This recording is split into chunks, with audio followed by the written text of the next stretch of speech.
Kalau orang Kristen bilang Yesus Kristus dan Isa Al-Masih itu adalah sosok yang berbeda, kenapa ada gereja namanya Isa Al-Masih? Kenapa hari raya kematian kok Isa Al-Masih bukan Yesus Kristus? Hari kebangkitan kenapa Isa Al-Masih? Gitu. Terus di Bible juga ada kata-kata kelahiran atau silsilah Isa Al-Masih. Gitu. Yang bilang Yesus Kristus dan Isa Al-Masih itu orang yang berbeda, berarti belum pernah baca Bible ini. Gitu. Cetakan pertama tahun 2007, cetakan kedua 2011, diterbitkan dan dicetak oleh LAI, Lembaga Alkitab Indonesia. Ini dua bahasa, ada bahasa Yunaninya, ada bahasa Indonesianya. Nih lihat nih. Siapa nih? Silsilah siapa nih? Isa Al-Masih. Oh bukan Yesus Kristus. Nah, yang bilang Yesus Kristus bukan Isa Al-Masih ya, so, protes kayak LAI lah. Kenapa yang lain itu Isa Al-Masih gitu? Dan ini masih bisa dibeli. Bahkan Yohanes Pembaptis disebutnya apa? Siapa nih? Nabi Yahya. Nah, Nabi Yahya. Nanti nih Isa. Semuanya Isa. Di sini nggak ada kata Yesus. Justru tidak ada ya? Tidak ada kata Yesus. Oke, mungkin LAI dulu bikin ini ditujukan untuk audiens atau pembaca tertentu dari kelompok tertentu mungkin lah ya, mungkin. Tapi kan artinya kan Isa Al-Masihnya ini yang dimaksudkan Yesus Kristus. Iya dong? Isa Al-Masih dan Yesus Kristus itu adalah profil yang sama. Jadi kalau yang bilang Yesus Kristus bukan Isa Al-Masih, ya tolong protes sama yang gereja, ada tulisan gereja Isa Al-Masih. Gitu. Atau juga protes ke pemerintah. Itu hari raya kematian Isa Al-Masih, ganti dong, jangan Isa Al-Masih dong. Kematian Yesus Kristus. A few moments later. Shalom semuanya. Bertemu kembali dengan Raja Sukumaya beserta Wangsit Keong ajaibnya. Ya, salam. Nah, teman-teman, inilah kekeliruan dan mungkin juga kesalahan fatal, atau lebih tepatnya ketululan si Donditan itu.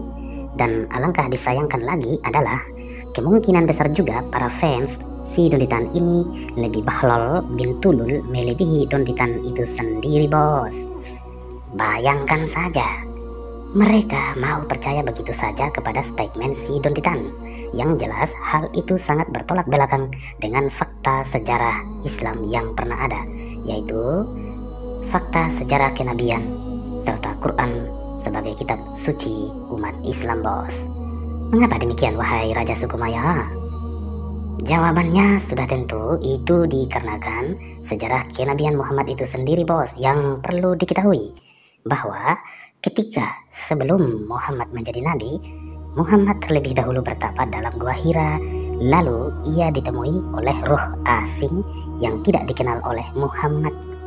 Nah, setelah pertemuannya dengan roh dalam Gua Hira itu, maka proses untuk pengenalan akan siapakah gerangan roh tersebut ini tidak lepas dari peran penting si Khadijah dan Waraka, bos, yang notabene-nya mereka itu beragama Nasrani dan berkitabkan Taurat serta Injil menurut sumber Islam sendiri.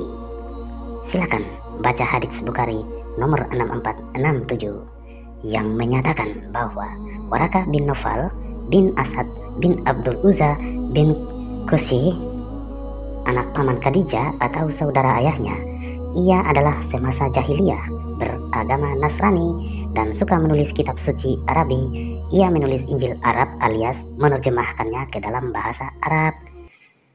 Dan pada hadits yang sama juga dijelaskan bahwa ketika Warakah meninggal, wahyu pun sempat berhenti, bos.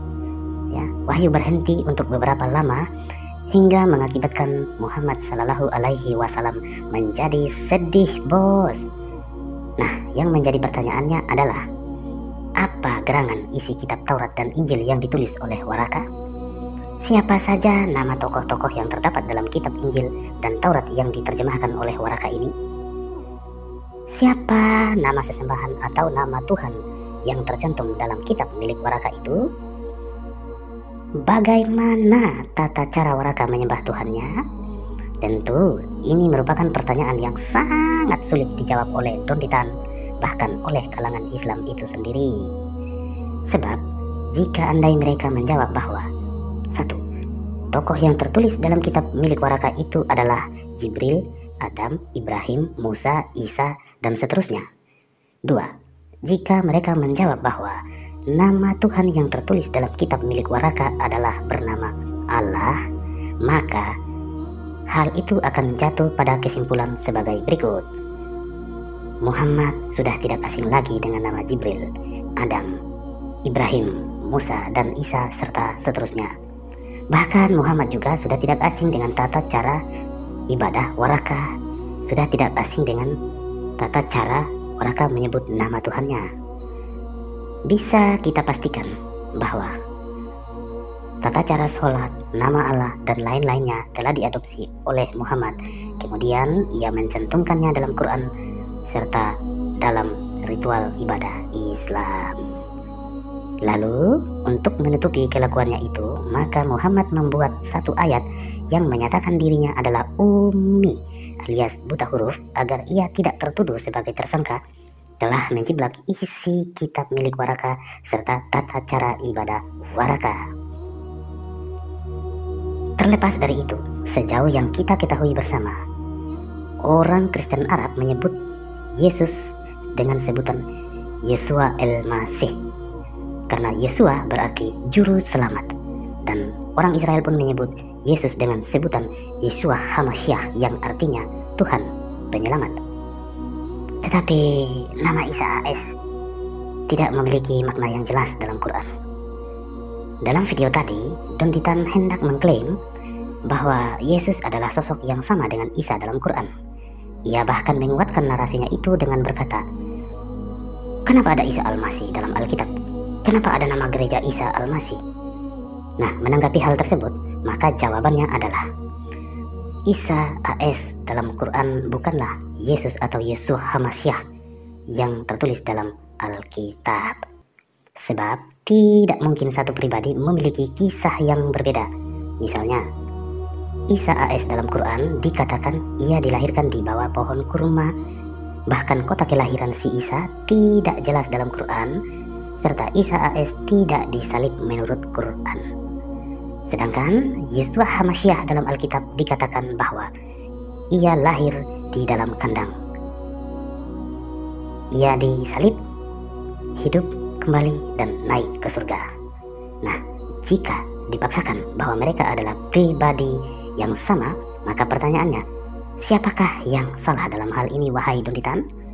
Si pemberi wahyu Quran atau penulis Quran? Mengapa ada nama Isa dalam Alkitab dan ada nama gereja Isa Al-Masih? Sudah tentu jawabannya adalah orang Nasrani telah lebih dahulu menggunakan nama itu. Contohnya adalah Waraka yang telah lebih dahulu ada sebelum Muhammad ada dan menjadi nabi oleh peran penting si Waraka itu sendiri, bos. Oleh karena itu, hanya orang tulul melebihi ketululan si Don Titan lah yang mau percaya dengan omong kosong si Don Titan itu. Bagi para penonton yang budiman, silakan share video ini, atau bila perlu kirimkan kepada si Bahlol Don Titan itu. Dan bagi yang menggunakan akal sehat, maka pesan keong ajaib Raja Sukumaya agar jangan pernah sekalipun meninggalkan sejarah. Pelajari sejarah Islam dengan baik, ya, bergurulah kepada guru yang baik, ustadz yang baik, kiai yang baik, dan tokoh-tokoh agama Islam yang baik, ya. Umat yang cerdas dan jujur jangan mau ditipu oleh manusia seperti si Don Titan ini, bos. Sekian dulu Wangsit Keong Ajaib. Salam Keseleo.